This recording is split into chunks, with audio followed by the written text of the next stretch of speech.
Well, holy hell, Preacher is back for the fourth and final season.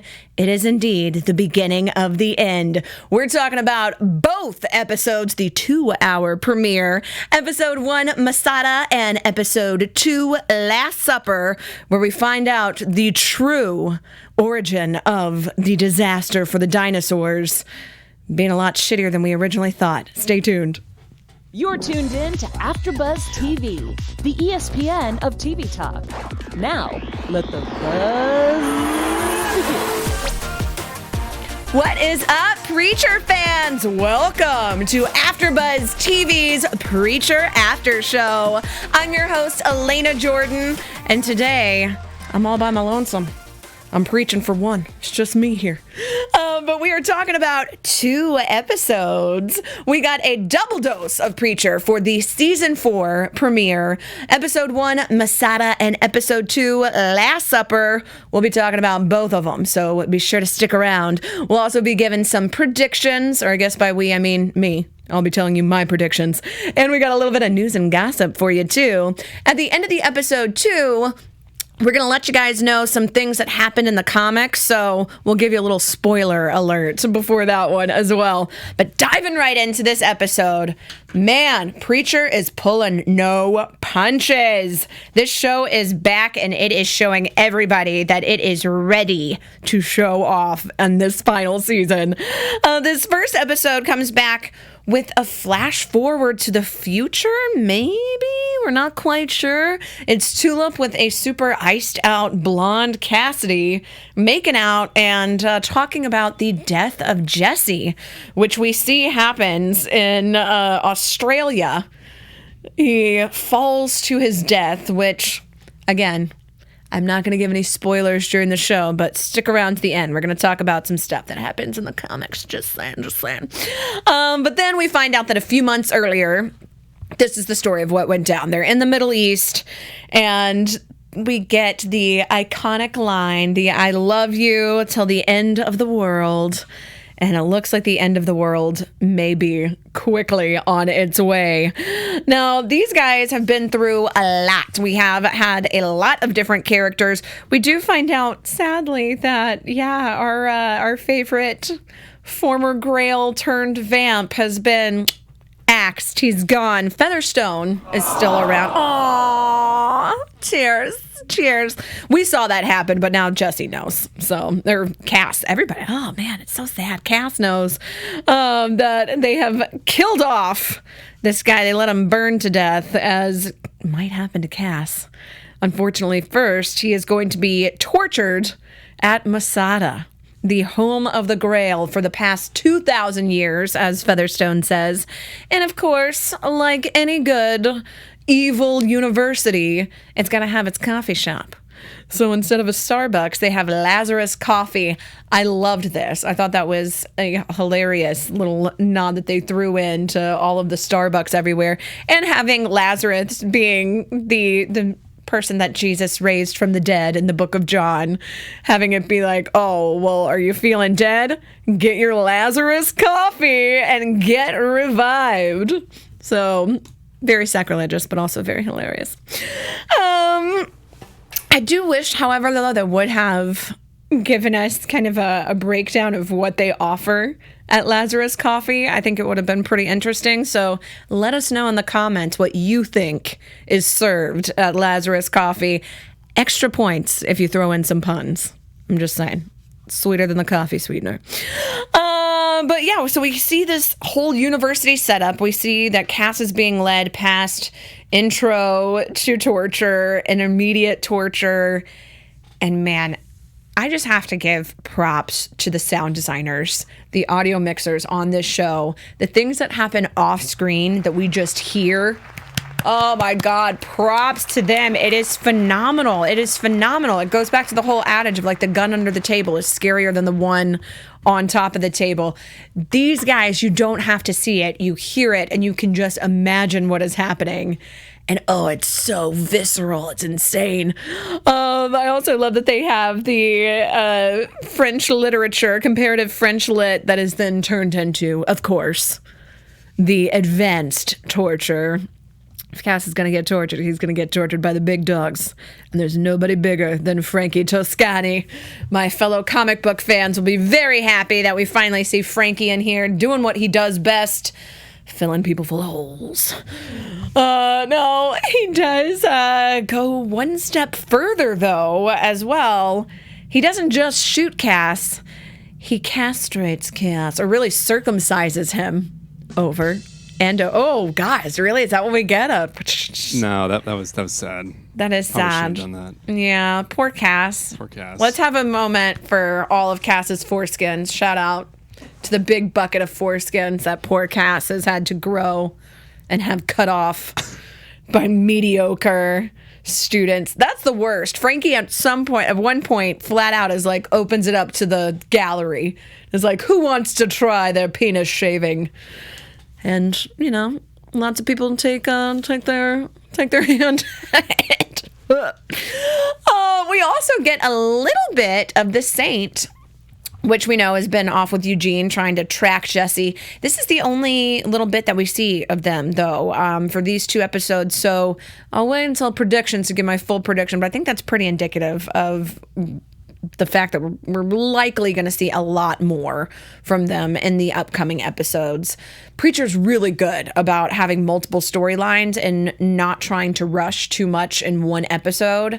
I really liked that this premiere was 2 episodes long too, because we got so much story within this amount of time, and so many awesome cuts and visual moments, and also some, of course, classic Preacher fights, including bringing in as Hairstar calls her, a deaf, dumb old lady to act as the intermediary, as all of the Grail have protected their ears from the word using their big, giant headphones. Man, Hair just thinks he is so smart, and every time Jesse gets the upper hand, and it just frustrates him so bad. This time, Jesse came to talk, but you know how that Custer boy can just talk your ear off. He can also convince your Grail members to shoot your own ear off by first infiltrating your Grail bar and using the word to tell everyone, all of your little minions, interrupt their sing-along to let them know they work for Tulip now. And that's what's going down. So these guys all turn on Hair. Jesse gives a little nod, and poor little old lady gets shot right down, as well as all the minions. Hairstar loses his ear, but I really think he should have been dead. It seemed like in this big epic moment, like him pushing the old lady off was an awesome visual later, but this man will not die, and it's pissing me off. But we do see to his actual mission, which is not to kill Jesse, but instead to carve a vagina into Jesse's head as a little retaliation for the little bullet dickhead scenario that Hair has going on right now, and the fact that Jesse used the word to forbid him from ever wearing hats again. I thought it was a pretty good trade to get to cover up your dickhead to just give over the vamp, but Hairstar wasn't into that, so ultimately Jesse had to make other arrangements to go and bust out Cass.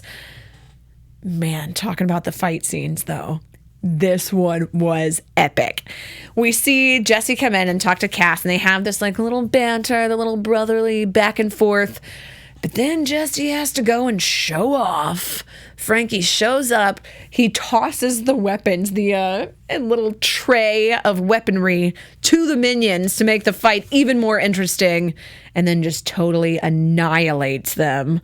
While poor Cass is left saying, you know, I had this, man. I was just probing for weaknesses and biding my time. And he feels like Jesse's laughing at him because, you know, Cass, you're not going to get out of there, man. You're having your wiener chopped off over and over again. It's sad, but it's a little funny. And then, of course, he has to say, look, Tulip's waiting.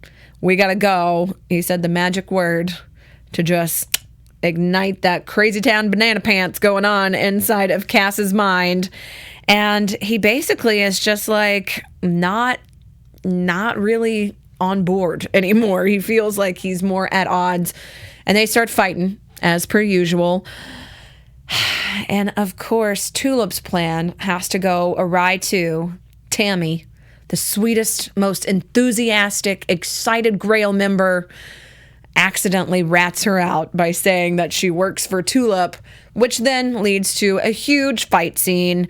Tulip ultimately telling Tammy the goal is keep that door open, whatever it takes. And apparently it takes Tammy getting bisected. But the only thing better than one awesome right-hand man is two, maybe?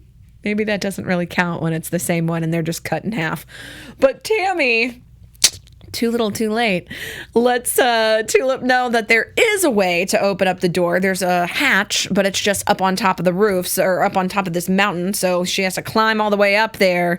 And of course, have the epic showdown we have all been waiting for. Tulip versus Featherstone. Ding, ding, ding. And ultimately, as we see, ends up pretty cool. They shoot at each other and their bullets just merge. They end up shooting each other's bullets. And in this moment, they both just look at it and simultaneously go, cool, before just beating the absolute holy hell out of each other.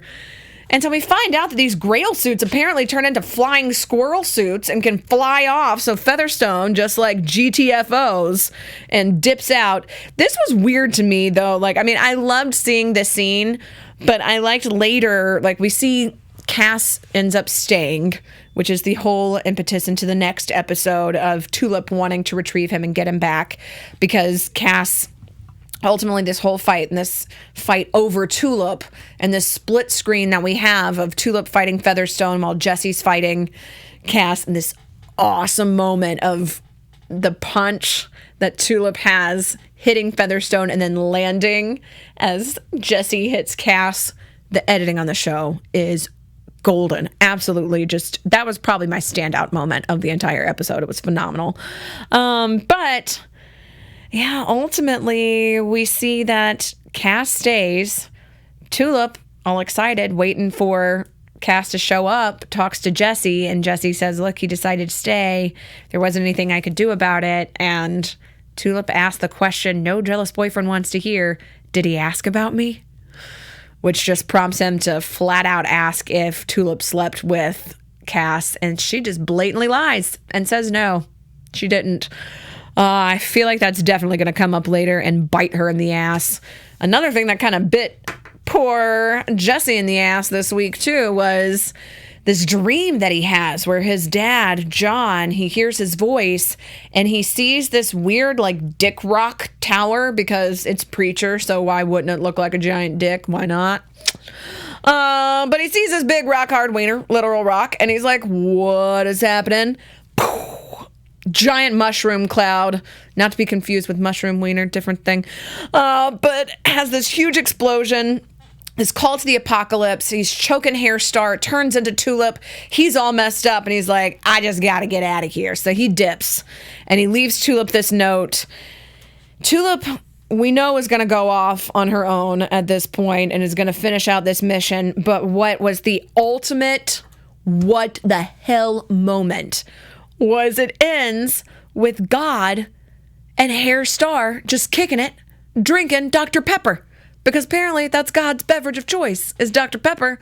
Granted, Dr. Pepper is delicious, but it sucks for Jesse because flat out, God says that his new goal is to make Jesse suffer. Which brings us right into the second episode, The Last Supper, where we find out that God is a very vengeful God. In Preacher, we find out that the dinosaurs were killed off because, and this is one of my favorite Preacher moments ever, hands down, was this like 1950s-esque style video, this old claymation, like almost like a Rudolph the Red-Nosed Reindeer, but with a brontosaurus, and God with his coffee just admiring his work and then freaking out as this brontosaurus takes a huge, giant, epic shit. And I even specifically asked before the show started if I could say shit, just because I couldn't say poop for this. It was a huge shit. This was a dino turd. It was massive. And then he eats it. And I feel like any like dog or cat parent who has had that moment where you like love this creature, but they go to start sniffing their poop and you're like, no, don't do it, don't. Poor Brontosaurus, though, straight up ate his own dookie. God will not have this. You have been tested. You have failed. And so he just starts raining down meteors while this poor Brontosaurus is feverishly eating up his own turds. This lets us know a little bit about the God that we're currently working with in Preacher. We also find out that even the people aren't that great. Kind of talking about dogs, this kid is on the side of the road as Jesse is hitching a ride on this chicken truck, which I also have to say shout out to the chicken truck being a reference back. We keep seeing this recurring chicken crossing the road in season 1 and the Angelville chicken references. So him being on this chicken truck is in no small part a continuation of that metaphor. But he sees this kid on the side of the road, and the prostitute, former hooker, I guess, porn star that he was driving with, now chicken owner, says, look, don't even worry about that kid. That kid is like probably a thief. Like they're no good. Jesse cannot have this. He's like, no, look, we're going to help this kid. What's wrong with you? So he stops the car. He gets out. Turns out, yeah, the kid is definitely a thief. The kid does not have a dead dog. He's pretending to have a dead dog so that he can burgle up all of Jesse's stuff. Jesse, though, using the word, tells him to drop the gun, accidentally shooting and killing the dog. Oh, this was the moment that just I can't deal with it. I'm like, kill whatever people you need. Shoot the old lady. If you got to shoot the old lady, let the dog live. I know the dog eats its turds. Let the dog eat its turds. It's fine. It's fine. Eat the turds. Just don't kill the dog, man. Jesse, instant regret, gives over his wallet, all of his stuff, and his boots. He's now walking around barefoot. You know, like us true Southerners do. We like to walk around barefoot. His was for philanthropic reason. Why can I not say philanthropy? Philanthropy. Philanthropic. It was for nice reasons. He was being a good guy. He's good guy, Jess. But he gives up his boots, and then we see going back to Featherstone, talking to Hairstar, trying to figure out what's going on with the plan, saying, look, dude, this vagina's not going to carve itself. Got to start getting vagina carving. It's time. And Hairstar has something else that he's got. He's got some surgical assistance that is a little ominous. We find out later it's he's going to have his lackey sew Cass's wiener bits onto his head. So now not only does he look like a dickhead, he's got dick sewn onto his head. So what the hell, Hairstar? You got a big old dickhead. Why would you put a wiener on your ear like that? That's weird and gross and very upsetting. But, you know, so is most things on this show, and that's why we love it. We also see Frankie talking to Cass, asking why he didn't leave, and Cass just saying, you know us Irish, we never miss an opportunity to miss an opportunity. But we see later this kind of more in-depth conversation where Frankie's saying, look, you're just like the same type that always comes back. And it's not because you think that it's not because you have bad luck. You keep just saying, oh, I'm unlucky, I'm a bad luck guy. It's because you bring it upon yourself. You think that you deserve this. It's guilt that is driving you back here. And that is really such a poignant thing to find from Frankie Toscani, to kind of let Cass know into his own psyche. Man, Cass is really just taking a bite out of all of his mental issues, and also bite out of his leg as he literally chews himself out of his restraints. And then as his poor fallen angel is having to watch and see, oh, this wild one, man. Oh.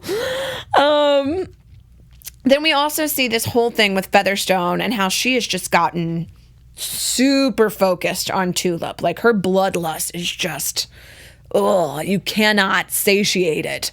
And so she's going around looking for people who might know where she is. And Kamal, the bartender, says that he does not know who she is.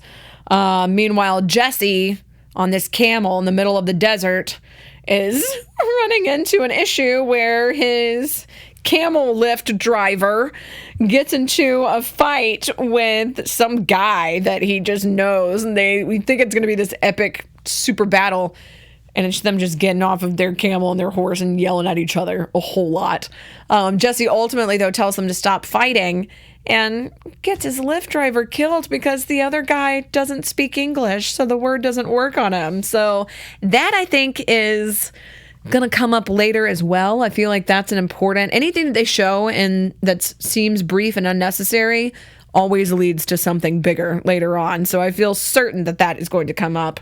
Then we also see, after last season, the death of the Allfather, now Hair Star is officially the new Allfather, and anyone who questions him will be put into a box and blown the hell up, and we may or may not delete your search history. We're just that evil. So, clear out your search history. You never know when somebody's going to put you in a box and blow you up for asking too many questions, especially if you're working for the Grail.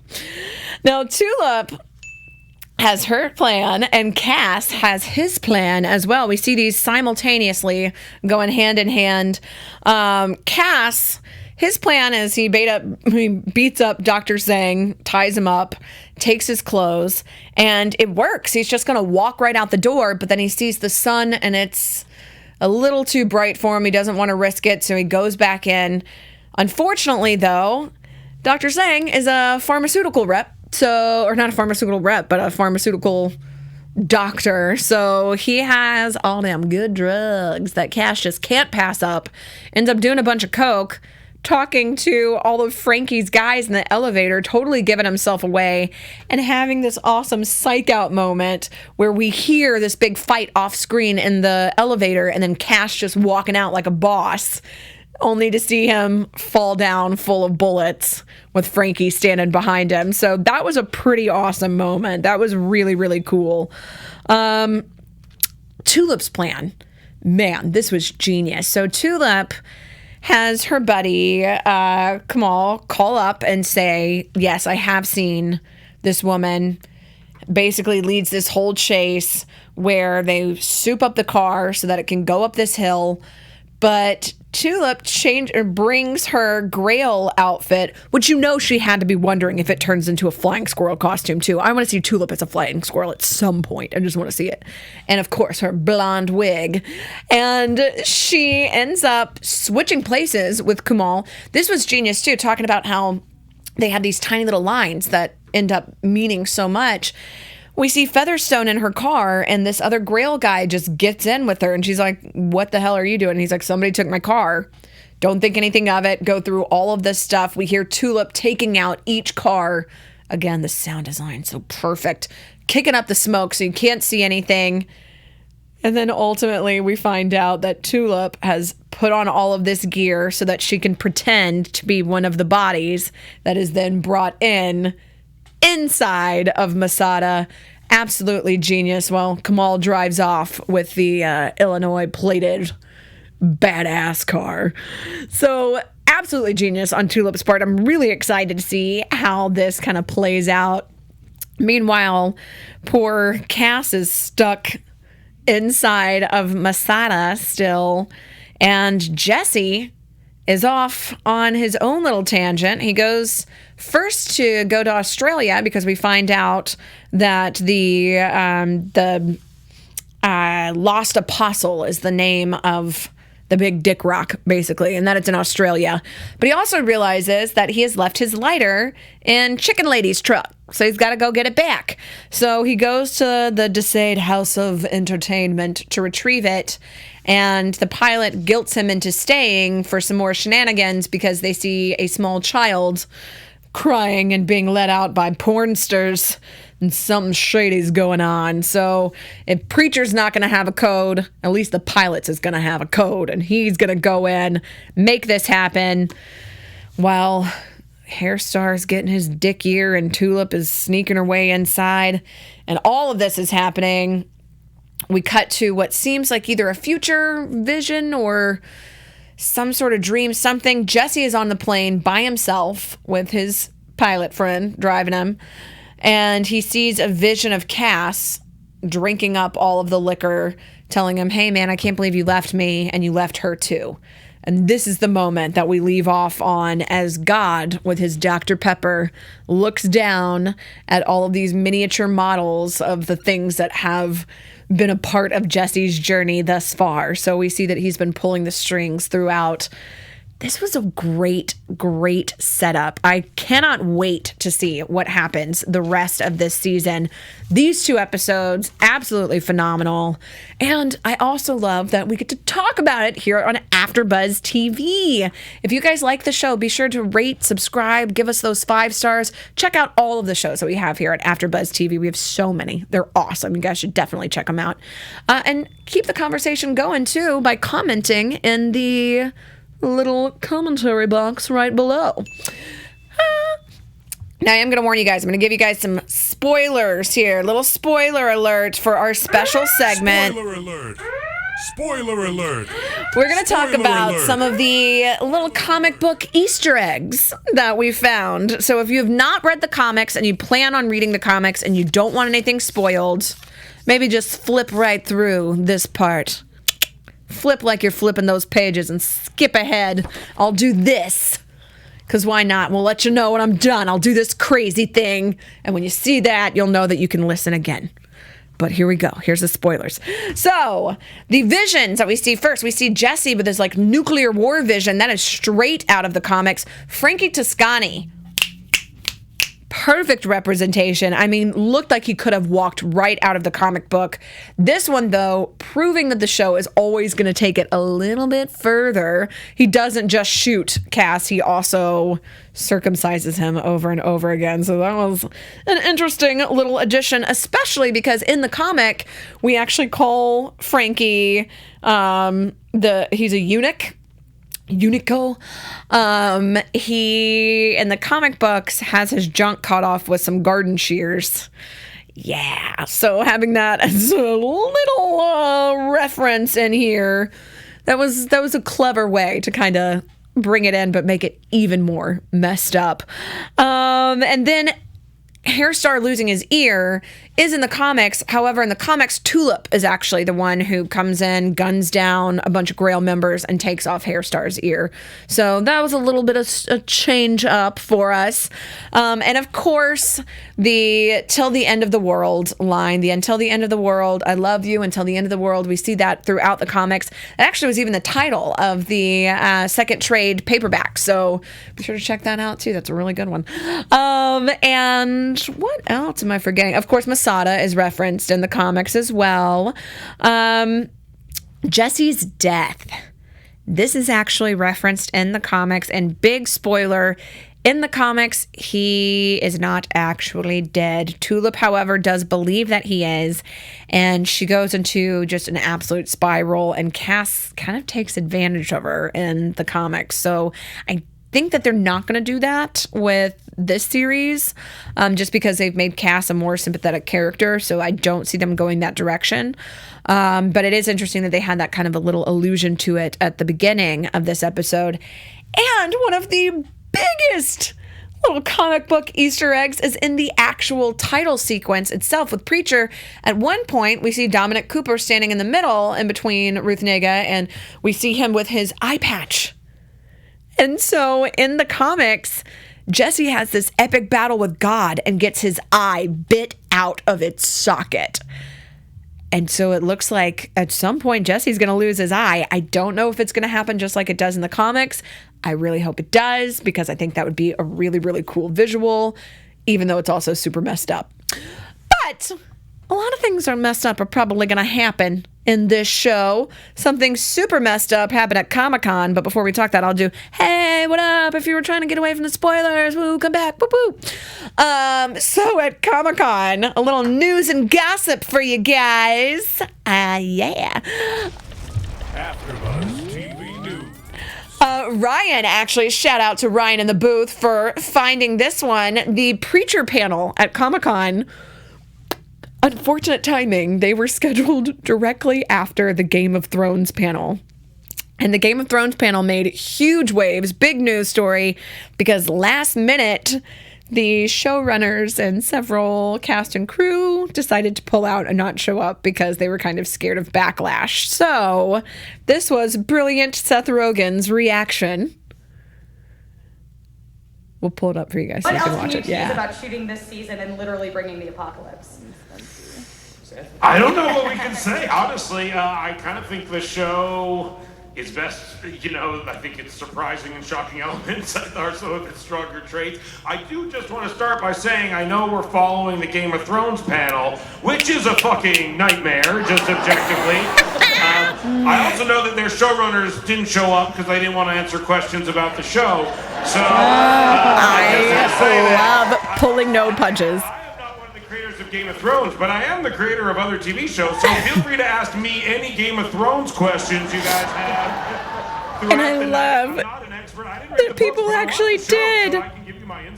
People actually do go and ask him specific Game of Thrones questions. They ask him about Preacher, but then he has specific people asking him his thoughts. Do you think that they made a mistake by not having Jaime Lannister kill Cersei? Honestly, a little bit. It was disappointing. Oh my God, I love this. So good. It's brilliant. I feel like if you weren't watching Preacher before, seeing this, it's like, dude, come on. Buckle up. And I have to say, too, I personally even felt a little bit more vindicated watching this because I was very excited that I got to participate in one of the Game of Thrones big panels this year. And yeah, some of the people who were supposed to be on it pulled out last minute. So that's all I'm going to say about that. Seth Rogen, if I had known he was available, I 100% would have been like, Seth, come be on this with us. But it was still a good panel. So thank you guys, Comic-Con, for having me there. It was very fun and I enjoyed it. So let's talk a little bit real quick, some predictions. And now, your AfterBuzz TV predictions. So definitely the apocalypse is coming. That's just going to happen. It's the end of the world. It's the end of the world as we know it, and I feel fine. Tulip even says at the beginning of the end, so I think that this is definitely going to be a situation that this ends in some big apocalyptic disaster. I'm interested to see where they take it. I'm interested to see if they are going to stick with the comic book stories or if they're going to veer off completely. And I think that they're definitely going to have some sort of scenario where Jesse needs to use the word and he can't because somebody, yes, as we know it, it's the end. It's Genesis. Yeah. So, yeah, I think Jesse's going to try to use the word in somewhere that is not an English-speaking country. Oh, I also do love that the delegate who was exploded in the box was from New Zealand. I feel like that was a little shout-out for their Aussies, because they go to Australia. They have all these Australia references, so a little, I think, shout-out to that. Not really rivalry, but pretend rivalry. I liked that. I think the show is just going to continue to bring these amazing moments. Definitely going to be just surprises from every turn. I want to know what is going to happen with Hairstar's ear. I want to know if it's going to fall off or not. I want to know if Tulip is ever going to fly off like a flying squirrel in her awesome Grail outfit. And really, I want to know what is happening with Eugene and with the Saint. I feel like the Saint and Eugene are going to be a huge part of next week. I could be wrong, but that's my prediction. Let us know what you guys think in the comments below. And if you want to just keep up with me in general, you can find me on Twitter at Alana Jordan and on Instagram at Alana J. Jordan. You can also find me back here on Sunday when we'll be breaking down episode 3 of the 4th and final season of Preacher. See you guys next time. Bye. Our founder, Kevin Undergaro, and me, Maria Menounos, would like to thank you for tuning in to AfterBuzz TV. Remember, we're not just the first, we're the biggest in the world, and we're the only destination for all your favorite TV shows. Whatever you crave, we've got it. So go to AfterBuzzTV.com and check out our lineup. Buzz you later. The views expressed herein are those of the hosts only and do not necessarily reflect the views of AfterBuzz TV or its owners or principals.